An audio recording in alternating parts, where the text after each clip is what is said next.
আজকের সকালবেলার ওয়েদার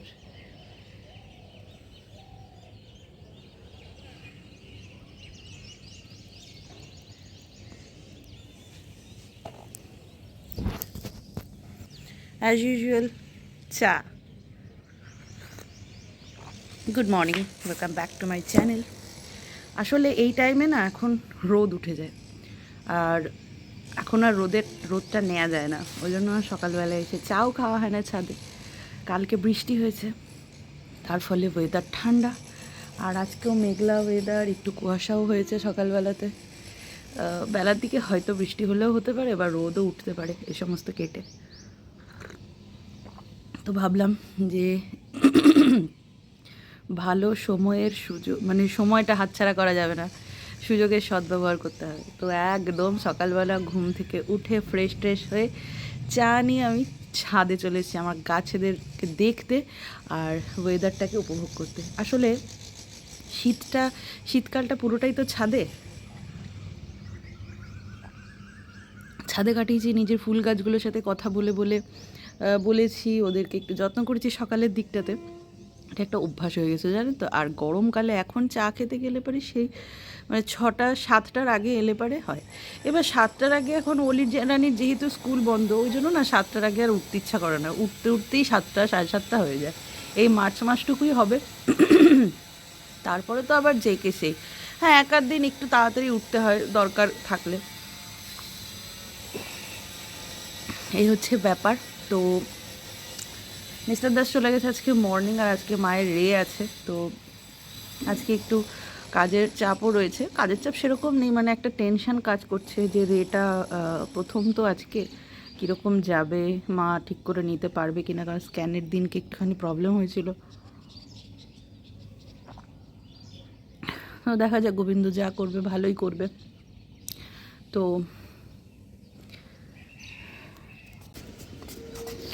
একটা জিনিস দেখাই, চলুন।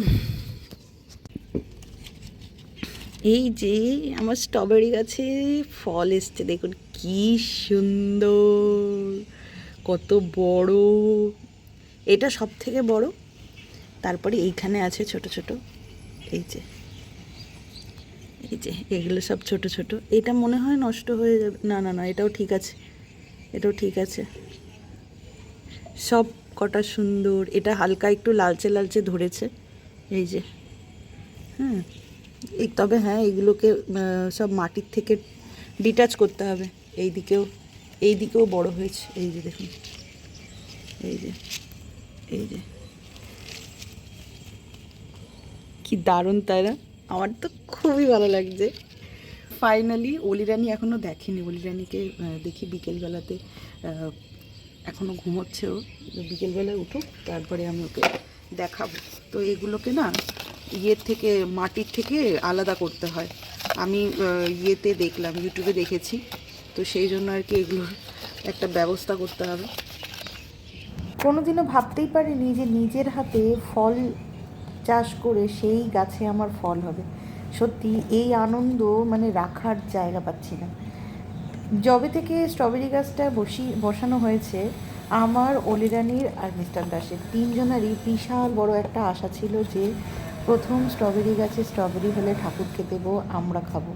কেনা স্ট্রবেরি তো খাই, সেটা মানে জানা কথায় কীরকম হতে পারে, তবে হ্যাঁ, নিজের গাছের বাড়ির সার দিয়ে তৈরি করা স্ট্রবেরি মানে হওয়া আর কি গাছে, সেইটার যেন মজাই আলাদা। সত্যি কথা বলছি, এত আনন্দ লাগছিল না। খুব ভয়ে আছি যে পাখি টাখিতে যদি খেয়ে ফেললো তাহলে সত্যি খুব চিন্তা, কারণ গোপুবাবুকে না দিয়ে তো খেতে পারবো না। আর খুব ইচ্ছা আমার প্রথম স্ট্রবেরিটা তুলে আমি গোপুবাবুকে খেতে দেবো, তো তার জন্য এখন ওয়েট করতে হবে। একটা কাগজ দিয়ে তো আমি ওটাকে আপাততর জন্য করলাম, কারণ এখন না সময় খুব কম, ওই জন্য। আর এটা একটা ঝুড়ি টুড়ি কিছু একটা ঢাকা দিতে হবে, নাহলে পাখির নজরে পড়লে পরে হয়ে গেল। এই যে দেখুন, সব থেকে বড় এটাই, তারপরে হচ্ছে ওইটা, তারপরে ছোট ছোট হয়েছে। তবে হ্যাঁ, এটার একটা কিছু ঢাকা দিতে হবে, কারণ পাখির নজরে পড়লে পরে পুরোটা চলে যাবে।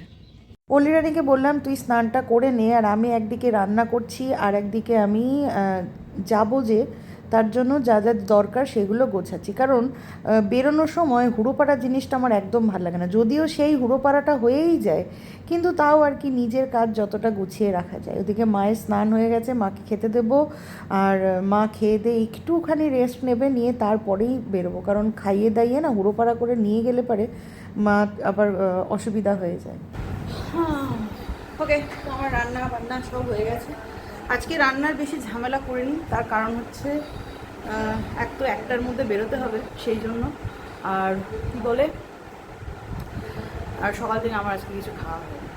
ডাল কী রান্না করলাম, ভাত করলাম, সবজি টবজি দিয়ে ডাল করলাম, আর একটু আলু ভাতে দিয়ে দিলাম, ব্যাস এই আজকে একদম সিম্পল রেখেছি। মিস্টার দাস বললো অফিসে ও বাইরে ওখান থেকে খেয়ে নেবে, আর আমি মা আর অলিরানি খেয়ে এখান থেকে বেরোবো। তো 1টা থেকে 1:15-র মধ্যে গাড়ি আসবে। তো এখন ঘড়িতে 11:30 বাজে, আর সকাল থেকে কিচ্ছু সিরিয়াসলি খাওয়ার সময় পাইনি। তো কালকে কাকিমা দই বড়া দিয়ে গেছিলো, সবারই খাওয়া হয়ে গেছে, তো আমি আর মিস্টার দাসই পড়ে আছি। তা আমি খেয়ে নিলাম আমারটা, মিস্টার দাসেরটা রেখে দিয়েছি, হবে। দারুণ হয়ে যাবে কাকিমা। ও মানে বড়াগুলোর মধ্যে রস ঢুকে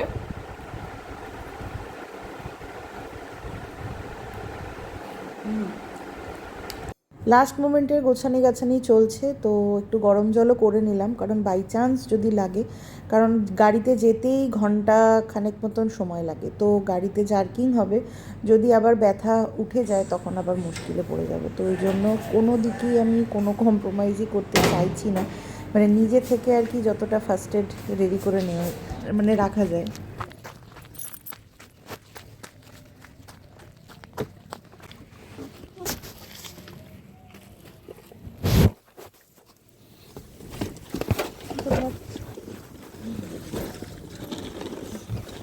সময় যে কার কখন কিভাবে যাবে সেটা কেউ বলতে পারে না। তো আজ থেকে মাসখানেক আগেও আমরা ভাবিনি যে আমাদের এই রকমভাবে এই বছরের মার্চ মাসের ছুটিটা কাটাতে হবে। ছুটি কাটানোটা বড় কথা নয়, বড় কথা হচ্ছে মায়ের অসুস্থতা থেকে মাকে সুস্থ করাটা। এত টেনশন হচ্ছে চারিদিকে, মানে এত কিছু শুনছি, এক প্রকার মানে মনের মধ্যে না ভয় কাজ করছে। মানে কীরকম হবে এই রকম, মানে আমাদের অন্ডাল থেকে দুর্গাপুর আসতে গাড়িতেই আর কি 40 মিনিট, আধা ঘন্টা 40 মিনিট মতন সময় লাগে। তো রাত দুপুরে মানে সব থেকে টেনশনটা কোথায় হয় জানেন তো, রাতের বেলাতে। মিস্টার দাস যেদিন বাড়িতে থাকে সেদিন তো ঠিক আছে, ওর শিফটিং ডিউটি, ও যেদিন নাইট ডিউটি যায় সেই দিন গোটা রাত আমি মানে জেগেই কাটাই, কারণ রাত্রেবেলাতে যদি কিছু প্রবলেম হয় তাহলে মানে মাকে নিয়ে এমার্জেন্সি পিরিয়ডটা কিভাবে কাটাবো এটা নিয়ে প্রচণ্ড টেনশন। তার উপরে মার্চ মাসটা তো ছুটি, তারপরে এপ্রিল মাস আসছে, এপ্রিল মাস থেকে অলিরানির স্কুল শুরু হয়ে যাবে। অলিরানির স্কুল শুরু হয়ে গেলে পরে কীভাবে সেটাকে ম্যানেজ করব, অলিরানিকে কিভাবে স্কুলে পাঠাবো, ওর পড়াশোনা, তারপরে এই দিকেও রেটা আজকে গোটা দিনটা চলে গেছে, মানে যখনই দুর্গাপুরে এইদিকে এসে কোনো রকম ডাক্তারের কাছে আসতে হচ্ছে, গোটা দিনের ব্যাপার। তো কিভাবে যে সব দিক সামলাবো সেটা সত্যি বুঝতে পারছি না।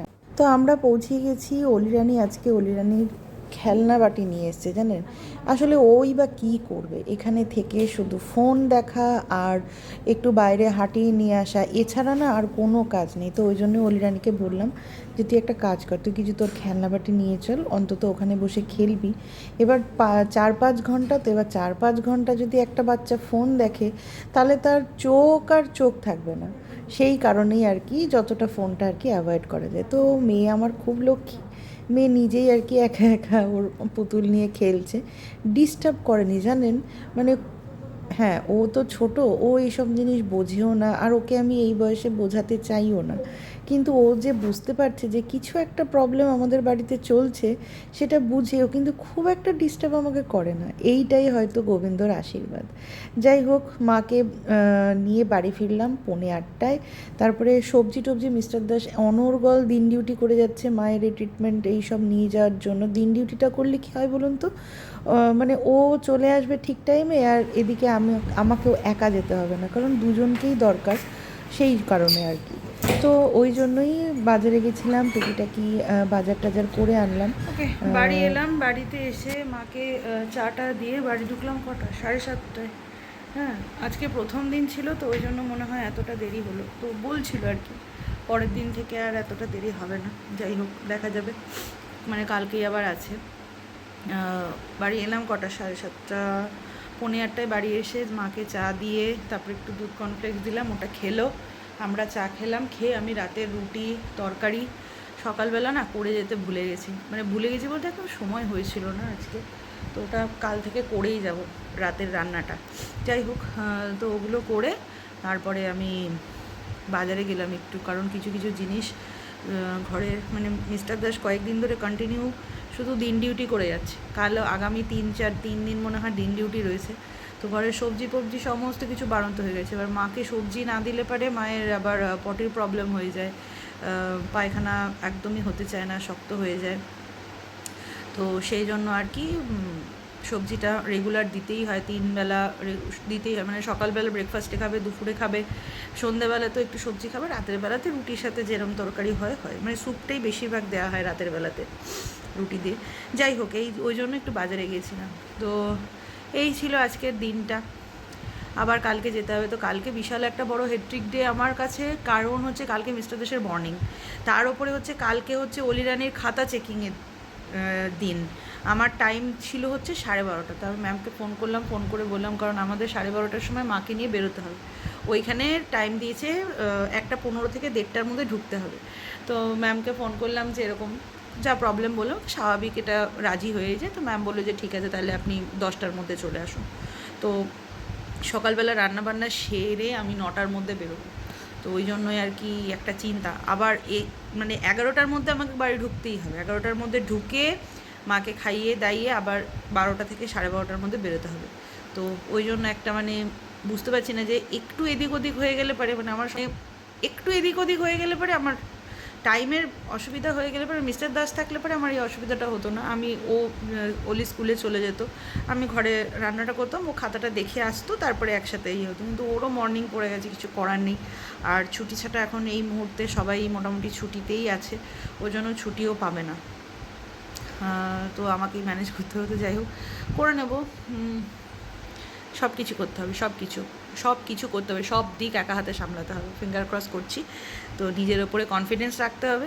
তো চলুন আজকের জন্য ব্লগটা এই অবধি রাখছি, কালকের ভিডিওতে দেখা হবে, তো ততক্ষণের জন্য সবাই ভালো থাকবে, সুস্থ থাকবে, সবাইকে ভালো রাখবেন, আর আশীর্বাদ করবেন আপনারা, আমরা যেন যে যুদ্ধ আমাদের ঘরে ঢুকেছে সেই যুদ্ধটাতে যেন জয়ই করতে পারি, এইটুকুই আশীর্বাদ চাই আপনাদের কাছ থেকে। তো আজকের জন্য টাটা, গুড নাইট।